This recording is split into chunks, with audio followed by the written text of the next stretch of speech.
If you've been told that you're dealing with gallbladder polyps, odds are pretty high that you probably left the office that day without a real solid understanding of why you might be experiencing these gallbladder polyps. So in this video, I'm going to help you understand why most people experience gallbladder polyps and steps you can take to possibly improve your situation. Let's jump in.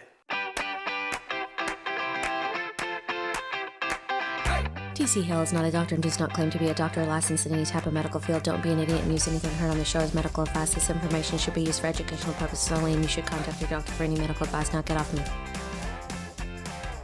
Now remember, I'm not a doctor and I'm not giving you any medical advice. I don't want anything that you learn here to steer you away from seeking medical help if you really need it.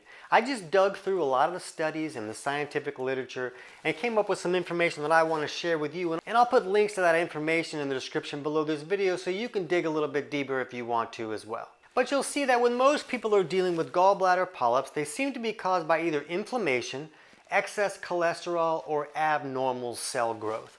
And something that's interesting is they say that only about 4 to 7% of adults seem to experience these gallbladder polyps, and basically a growth on the inside lining of that gallbladder sac.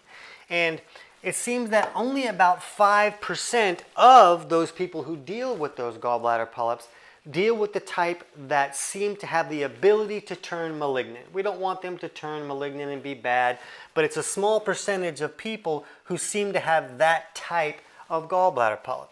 And it appears that 60 to 90% are actually what they call pseudopolyps. And what that means is that it's not actually a growth of any kind, it's just a sac that has accumulated in the gallbladder and sticks to the wall, so they call it a pseudopolyp. It's usually deposits of cholesterol.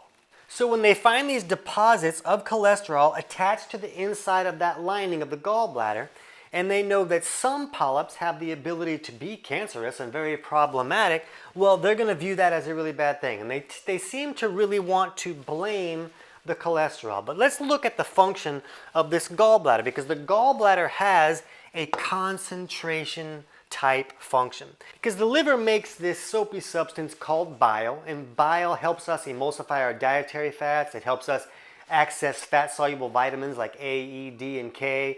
Bile also helps us neutralize acids that come out of the stomach so that we can really digest our food and get all the nutrients out of that food. So bile is very important. But when the liver makes this bile, it sends it down here and then it stores it in the gallbladder. So the gallbladder's job is to concentrate and store that bile. And it concentrates that bile so that a very small amount of bile can be more effective and help us digest our food correctly.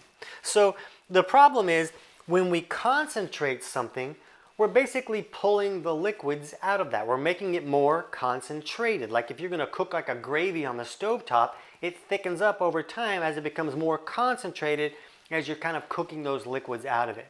So that's the gallbladder's job, is to concentrate that bile. The problem is it's very common today for someone's bile to become too thick and sticky to flow correctly. And then when it doesn't flow correctly, it stays in the gallbladder and then it continues to concentrate. The gallbladder doesn't have an off switch for that concentration mechanism. It just continues to concentrate that bile. So if that bile stays in the gallbladder and continues to concentrate, it's going to concentrate until the bile becomes thicker and even can turn into sludge. Because there's other components of that bile, like calcium salts and cholesterol, that will start to thicken up that bile as it becomes more concentrated, until it can concentrate into deposits of cholesterol or even gallstones. So when we look at gallstones are usually a case of that bile is staying in the gallbladder and continue to concentrate until it concentrates into sludge or gallstones, or now we're looking at even possibly these polyps that are attaching to the side of that gallbladder lining.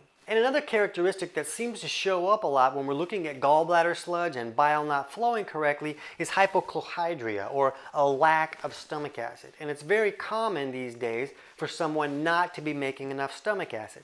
And the reason that's important when we're looking at the gallbladder is because when this stomach acidifies that food, that acidic product will then leave the stomach and come down here into what's called the duodenum, which is like the first 10 inches of the small intestine. And once that acidic product makes it into here, that's what triggers the gallbladder to squirt that alkaline bile down and help neutralize those acids. If those acids don't get neutralized, they can continue to move through the intestinal tract and basically digest the intestinal tract. Those acids are made to break down protein. Well, guess what your intestinal tract is made of? Yeah, it's protein. So it's very important that this bile comes down and helps the pancreatic, the bicarb that comes from the pancreas, it helps that neutralize those acids so that the acids don't continue to cause trouble and create like chronic diarrhea issues and stuff like that. So it's important for this bile to come down, and the acidity reaching that duodenum is one of the triggers that squirts that bile down. A lot of fat, dietary fat, that can trigger the bile as well, but it's this acidity that really triggers that bile. So if someone's not making enough stomach acid, again, which is very common, then when the food is kind of digested by rotting and fermenting, then as it moves through eventually, it's not really acidic enough to trigger that duodenum to tell the gallbladder, hey, squirt this bile down here. So then the bile stays in the gallbladder, it continues to concentrate, and it creates all of this trouble. And when we look at these other characteristics that show up with the gallbladder polyps, we see high sugars, like polyps seem to be very common with type 2 diabetics that have high blood sugar issues, high stress hormones, especially estrogen. And we know that estrogen, when it goes high, has the ability to thicken up that bile so it won't flow correctly. So it's interesting that we're seeing this in correlation with these polyp situations. We also see that gallstones are very popular with these polyps, and why wouldn't they be? If this stuff can turn into concentrated cholesterol deposits as a polyp, why couldn't it do that as a stone too? So it's likely that you could see those things together, and we see inflammation. So what's interesting about that is that we see these things that all correlate together, because when we see high sugars, we're also going to see high insulin, and that high insulin is going to create a lot of inflammation. So when you're looking at, okay, what steps do I take to improve this situation for myself, what it appears becomes important is we really want this bile to flow correctly. We don't want it to be so thick and sticky that it doesn't come out and flow the way that it should. So we want to take steps to thin that bile out so that it can flow correctly. But we also want to make sure that we're making enough stomach acid so that acidic product leaving the stomach can trigger the gallbladder to do its job. It needs to receive that signal that, hey, it's time for me to do my job and drop this bile down. So if you're having symptoms of low stomach acid or poor bile flow, either of those can be trouble. And we'll put links in the description below for our videos on 10 signs of low stomach acid and 10 signs of poor bile flow. So you can check those out and see if either of those issues might be problematic for you. If they are, you really want to take steps to improve those situations to ensure that that bile isn't just going to stay in the gallbladder and continue to concentrate and create all of that trouble. Now, I'm not saying that there's a guarantee that when you improve bile flow, all of a sudden the polyp's just going to go away. We do hear from a lot of people who see gallstones melt down and just not be there anymore when they can get bile moving and help that flow happen the way that it's supposed to happen. But I can't say that that's going to work for you, but it does seem like this is a situation where you want to put whatever you can in your favor. So if you're more of a reader, chapters 3 and 4 of my book, Kick Your Fat in the Nuts, kind of walk you through figuring out which aspects of digestion might need to be improved and what steps you can take to improve that. And the book is available on Amazon, but I'm going to put a link in the description below so you can get the whole thing totally for free, and you can just jump to chapters 3 and 4 to help figure out what's going on with yourself. But if you really want to learn how to thin this bile out so that it can flow correctly, you can jump over right now and check out our video on 5 steps to improve bile flow to gain more insights and put yourself into motion to correct that problem right away. I can't wait to hear about your results.